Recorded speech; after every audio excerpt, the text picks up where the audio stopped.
పాక్ అంతే, పాక్తో అంతే. ఇది ఇస్లామాబాద్ చర్చల తర్వాత వినిపిస్తున్న మాట. చర్చలు వాళ్ళవి, తడిసి మోపిడయ్యేది వీళ్లకు అన్నట్లుగా తయారైంది పరిస్థితి. పాక్ ఆర్థిక వ్యవస్థ ఇప్పటికే దివాళా తీసింది.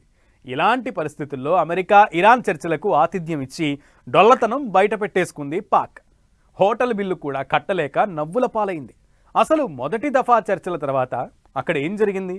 రెండో దఫా చర్చలకు ముందు జరుగుతున్న చర్చ ఏంటి? అమెరికా ఇరాన్ శాంతి చర్చలకు పాక్ వేదిక.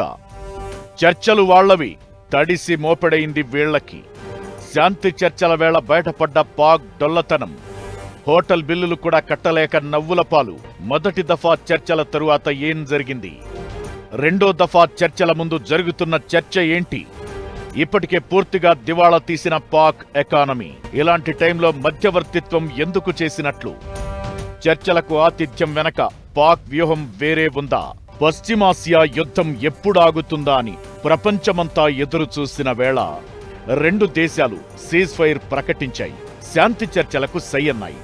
పాక్ వేదికగా రెండు దేశాల మధ్య మొదటి దఫా చర్చలు జరిగాయి కూడా. అయితే చర్చల వేళ పాక్ డొల్లతనం మరోసారి బయటపడింది. దీంతో దాయాది దేశం మరోసారి నవ్వుల పాలయ్యింది. పీకల్లోతు ఆర్థిక సంక్షోభంలో కూరుకుపోయిన పాక్ వాషింగ్టన్, టెహ్రాన్ మధ్య శాంతి చర్చల ఫలితంతో సంబంధం లేకుండా గడ్డు పరిస్థితిని ఎదుర్కొంటోంది. ఫిబ్రవరి 28న ఇరాన్పై అమెరికా, ఇజ్రాయెల్ దాడులతో మొదలైన యుద్ధాన్ని ముగించి అంతర్జాతీయంగా తాము శాంతి దూతలమని ప్రచారం చేసుకునేందుకు పాకిస్తాన్ ఉవ్విళ్లూరుతోంది. అందుకోసం మధ్యవర్తిత్వం వహించిన పాక్ చర్చలకు ఆతిథ్యమిచ్చింది. చర్చలు జరిగిన తరువాత పరిణామాలు ఇప్పుడు పాక్ను చూసి నవ్వుకునేలా చేస్తున్నాయి. ఇస్లామాబాద్లోని ప్రముఖ హోటల్ సెరెనా రెండు దేశాల మధ్య చర్చలకు వేదికయింది.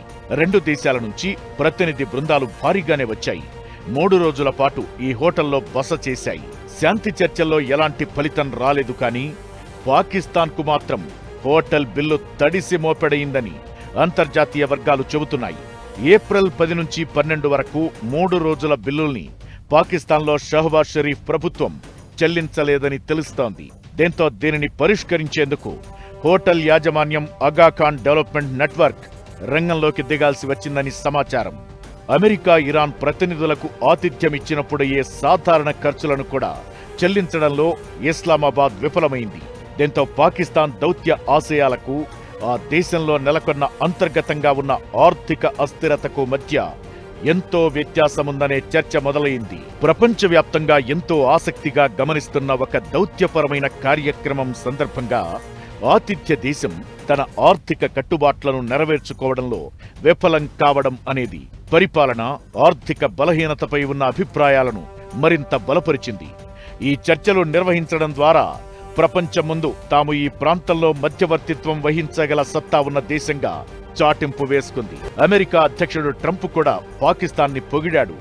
పాక్ ప్రధాని షహబాజ్, సైన్యాధ్యక్షుడు ఆసిమ్ మునీర్పై ప్రశంసలు కురిపించాడు. ఇంత ఖ్యాతి పొందిన పాకిస్తాన్ ఇప్పుడిదే విషయంలో ప్రపంచం ముందు ఆపాసు పాలైంది. ఆతిథ్యమిచ్చిన హోటల్ బిల్లుల్ని కూడా పాక్ ప్రభుత్వం చెల్లించలేకపోయింది. లేనిపోని బిల్డప్ ఇచ్చి ప్రపంచమంతా చాటింపు వేసి ఆ చాటింపునకు మించిన రీసౌండ్తో ఇప్పుడు పాక్ తన పరువు తీసుకున్నట్లయిందనే అభిప్రాయాలు వినిపిస్తున్నాయి. రెండో దఫా చర్చలకు అమెరికా, ఇరాన్ సిద్ధమవుతున్నాయనే ప్రచారం జరుగుతున్న వేళ పాక్ పరిస్థితిపై ఇప్పుడు ట్రోల్స్ పేలుతున్నాయి. ఇదయ్యా మీ బతుకు అంటూ ఆడేసుకుంటున్నారు నెటిజన్లు. ఆర్థిక పరిస్థితి అంతంత మాత్రమే. ఇంకా క్లియర్గా చెప్పాలంటే దాదాపు అడుక్కుంటున్న సీన్ అక్కడ. ఇలాంటి పరిస్థితుల్లో పాక్ ఎందుకు ఇంత బిల్డప్ ఇచ్చినట్లు? ఇలా ఎందుకు పరువు తీసుకున్నట్లు? అసలు చర్చలకు ఆతిథ్యం ఇవ్వాలనే నిర్ణయం వెనక ఆ దేశ వ్యూహం వేరే ఉందా? పాక్ ప్లాన్స్ ఎలా రివర్స్ అయ్యాయి?